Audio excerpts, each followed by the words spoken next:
So this could be a very interesting week. Now, this news did come out on March 20th, but it's just very important to reiterate. We have this immediate measure to increase American mineral production.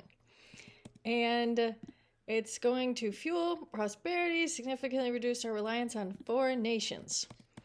Remember, we also have the Saudi and United Arab Emirati money. Well, they're both giving around $1 trillion, and they want to have some energy and mining deals within that, I would assume. So, in mineral means uranium, copper, potash, gold, and any other element, compound, or material determined by the chair of the National Energy Dominance Council. So we can really basically say anything. And they will be going through projects and also looking for additional. And then basically fast tracking things. One such is going to be NAK. This is going to be the Pebblebrook, and they're going to have copper. Copper, you might say, would be a priority over gold. And there's reports of some rare earth. So if there is rare earth, PXF will surely find it. And as you can see, Trump is influencing this one. Now, these are very speculative. Another very speculative is going to be NB. And that one has certainly seen some rise since, you could say, when everything else has been down the past year to date, they've been up 25%. Not bad.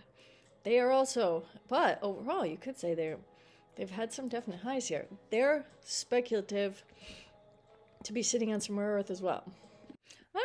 Not as speculative, we could say. They do.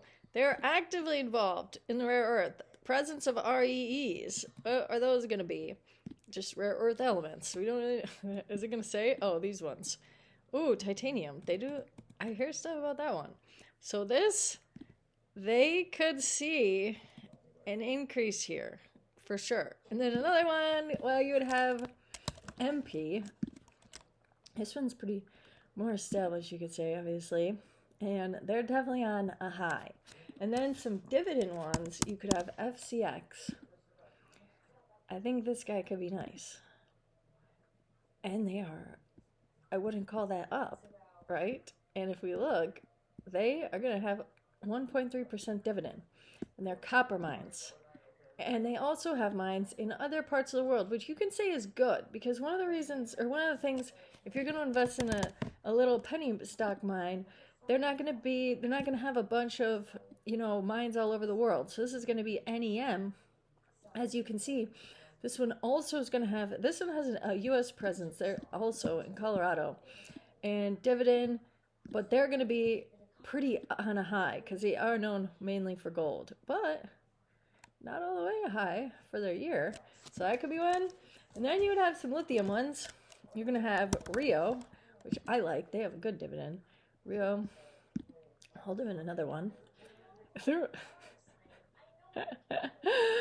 are they going to get their shit together? 6.48% dividend.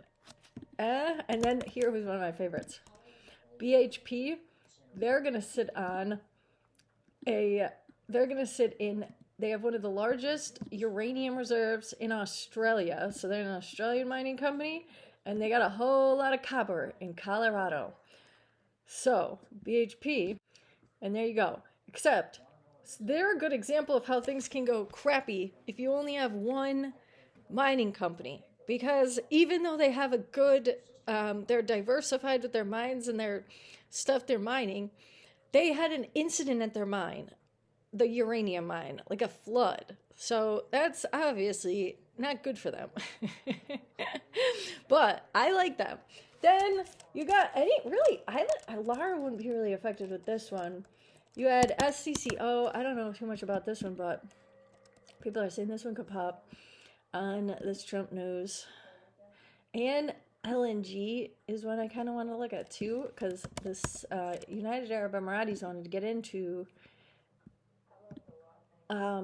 natural gas or liquid natural gas distribution. So that LNG, that could do something too. But this news, We will see how it affects the mining industry. It could also help the mining or the uranium mining companies, and they're already going to be coming off positive news because Chris Wright, the energy director, he had lots of positive things to say about nuclear energy. So you could have URG, that's a really little one, a penny stock uranium.